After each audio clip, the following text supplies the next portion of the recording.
Mesdames, Mesdemoiselles et Messieurs, soyez encore une fois les bienvenus. Vous êtes sur la tribune d'éveil des consciences. Ce qui est en train de se passer au Mali, ce qui se prépare au Mali, est très grave. Si Assimi Goïta ne fait pas attention, en tout cas, c'est grave. Oui. Les magistrats, le syndicat des magistrats et le syndicat et l'association des procureurs se sont mis ensemble pour déposer une requête devant la Cour constitutionnelle du Mali. L'objectif de la requête, c'est quoi? Premièrement, que la Cour constitutionnelle constate, n'est-ce pas, et le vide institutionnel et donc la vacance de pouvoir à la tête de la présidence de la transition malienne. Avant d'aller dans les profondeurs de la vidéoconférence, je vous demande de la sécuriser s'il vous plaît. Mettez beaucoup de cœur et partagez au maximum. Mettez en commentaire « Salut mon samouraï » pour sécuriser la vidéoconférence. Et pour tous ceux qui ne sont pas encore abonnés à notre chaîne YouTube, allez-y sur YouTube, vous mettez dans la barre de recherche « Le Samouraï Théa », vous allez retrouver notre chaîne. Je vais laisser le lien en commentaire. Chères dames, chers messieurs, vous savez, les regroupements de la société civile au Mali, beaucoup sont dissoutes. Les activités de la société civile sont presque interdites. On avait fait une vidéoconférence là-dessus. Et vous savez, celui qui était à la tête de ces mouvements de société civile, c'était l'imam Diko. Alors cette fois-ci, ce sont les magistrats qui se sont levés. Vous savez que les magistrats sont apolitiques. Les magistrats sont apolitiques. Les procureurs sont apolitiques. Mais les magistrats ont utilisé une stratégie que nous allons expliquer tout à l'heure pour leur donner le droit juridiquement de parler du départ, n'est-ce pas, de Assimi Goïta à la tête du Mali. Et ce sont tous les magistrats du Mali, tous les procureurs. Allons-y dans les profondeurs, mais rassurez-vous d'avoir partagé la vidéoconférence au maximum. C'est une requête qui a été déposée. Et la requête, c'est une requête aux fins de constatation de vide institutionnel au Mali pour vacance de la présidence de la transition militaire et d'échéance des organes et de mise en place d'une transition civile de mission. Pour ceux qui n'ont pas compris, on va bien détailler. Vous savez, le président malien Assimi Goïta avait pris un décret. Et ce décret avait été contresigné par le premier ministre Choguel Maïga. Ce décret fixait la date de la fin de la transition au Mali. Juridiquement, la transition devrait prendre fin, je crois, le 25 mars. Si je ne fais pas erreur, 25 mars 2024. Et à partir du 26 mars, le Mali devrait connaître une nouvelle ère. Mais Assimi Goïta est resté à partir, il a même oublié qu'il avait pris un tel acte, qu'il avait donné un délai de la transition. Assimi Goïta est tellement concentré sur comment sécuriser le Mali, comment faire prospérer le Mali, qu'il n'a pas eu l'occasion de prendre un autre décret pour modifier le décret précédent. Voici ce qui donne le courage, la détermination et l'audace juridique à ces magistrats qui sont, par nature apolitiques, d'utiliser une stratégie très intelligente pour leur permettre de se lever farouchement contre Assimi Goïta. La stratégie, c'est quoi? Et qu'est-ce qu'ils demandent concrètement? La stratégie, c'est les magistrats ne sont pas politiques. Ils n'ont rien à voir dans la politique. Leur rôle, c'est de dire le droit et de rendre la justice. Un point. Mais ces magistrats ont un syndicat. Et les syndicats relèvent de la société civile. Ce sont des associations. Les magistrats ont la liberté d'association. Donc, lorsqu'ils sont des associations, ils sont régis par le régime applicable aux associations. Ces associations peuvent donc parler politique. Les procureurs ont une association des procureurs du Mali. Donc, c'est une association, le même raisonnement qu'on vient de faire Donc, ils ont aussi, en tant qu'association, leur mot à dire sur le plan politique.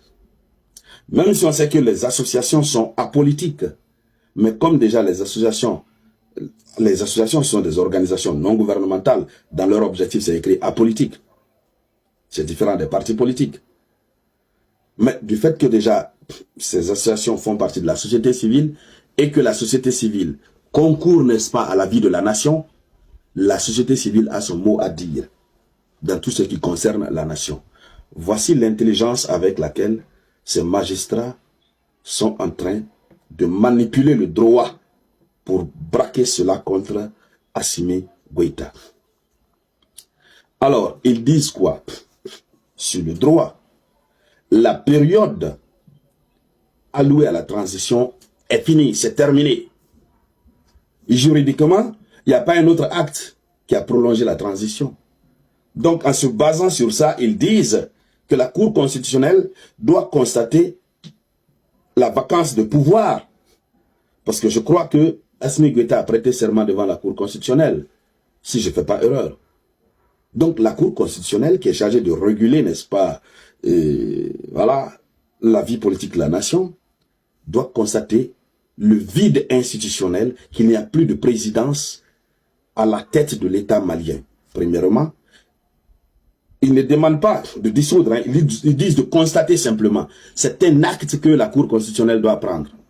Et de constater aussi que tous les organes qui ont été mis en place, que ce soit le gouvernement, le CNT et tout, rien n'existe désormais parce que la transition est terminée. D'accord? Quand c'est terminé, c'est terminé. Juridiquement. Voici leur raisonnement. Et donc, à la fin, ils disent quoi? La Cour constitutionnelle doit mettre en place, doit mettre les procédures en place pour qu'une nouvelle transition civile soit mise en place, que ce ne soit pas une transition militaire, et que cette transition civile soit une transition de mission. La mission de cette transition va être quoi? Organiser rapidement les élections et mettre un président civil à la tête de l'État malien. Voici ce qu'ils disent. Alors, la requête qui a été adressée, ça date de quand? On va décortiquer. Hein? Merci de suivre la vidéoconférence jusqu'à la fin. Mais rassurez-vous de partager au maximum. Ouais. Aujourd'hui, c'est le 29, non? Oui, donc c'était hier, le 28 avril, que le courrier est arrivé, n'est-ce pas, à la Cour constitutionnelle du Mali à 8h45. 8h45. La Cour constitutionnelle a reçu et la Cour constitutionnelle a mis son cachet black reçu. Regardez. Voilà. La Cour constitutionnelle a reçu. La Cour constitutionnelle a, voilà. La Cour constitutionnelle a validé pour dire qu'elle a reçu. Maintenant, la Cour constitutionnelle doit réfléchir pour voir ce qu'il faut faire. Alors, dans le contenu, précisons d'abord, hein, nous sommes panafricains, nous-mêmes, on avait même oublié, dans la plupart des pays où il y a la transition, on oublie la question de la fin de la transition. Lorsqu'on voit aujourd'hui ce que Assimi Goïta et Ibrahim Traoré et Tiani sont en train de faire, on préfère ces régimes par rapport au régime les régimes qu'on appelle régimes démocratiques. Vous vérifiez très bien, ces associations sont manipulées. Même si ces associations, il faut le dire, hein, juridiquement, ces associations ont raison. Hein. Voilà. Juridiquement, ces associations ont raison. Mais les arguments que ces associations placent, on va voir tout à l'heure, c'est ce qui n'a aucun fondement. La seule partie où ils ont leur raisonnement, ils ont raison, c'est parce que la date que Assimi Goïta avait fixée, il n'a plus prolongé. Donc il doit prendre un nouveau acte pour prolonger, ça c'est clair. Mais c'est la France qui est derrière tout ça. Il faut vite organiser les élections pour mettre un président que la France peut facilement manipuler, pour que la France puisse vite revenir. C'est tout. Allons-y sur leur argument. Là où je suis très déçu d'eux. Les juristes qui sont sur la page, vous pourrez me donner votre avis. D'abord, premièrement, eux, ils ne se basent pas du tout, contrairement à ce que moi je constate, pour dire qu'ils ont raison par endroit, eux, ils ne se focalisent pas sur le décret. Ils se focalisent sur la constitution malienne. Sur la constitution malienne. Mais Est-ce que c'est la constitution malienne qui a fixé le délai de la transition? Donc, ils disent, ils évoquent les articles 37, 40, 144. Bon, ils disent beaucoup de choses ici. L'article 37, la souveraineté appartient au peuple, etc. Oui, on est d'accord. Mais ce n'est pas 10, 15, 20 personnes. Et il continue en disant, l'article 40 de la Constitution, les organisations de la société civile exercent dans le cadre de la participation, de la démocratie participative, une mission de veille citoyenne des institutions, etc. On est d'accord? Mais ces arguments-là justifient simplement le fait, c'est-à-dire les arguments qu'ils ont, ils ont mis dans leur requête, sont des arguments qui justifient pourquoi eux, ils sont en train de demander à la Cour constitutionnelle de constater cette vacance de pouvoir. Ce sont ces arguments-là.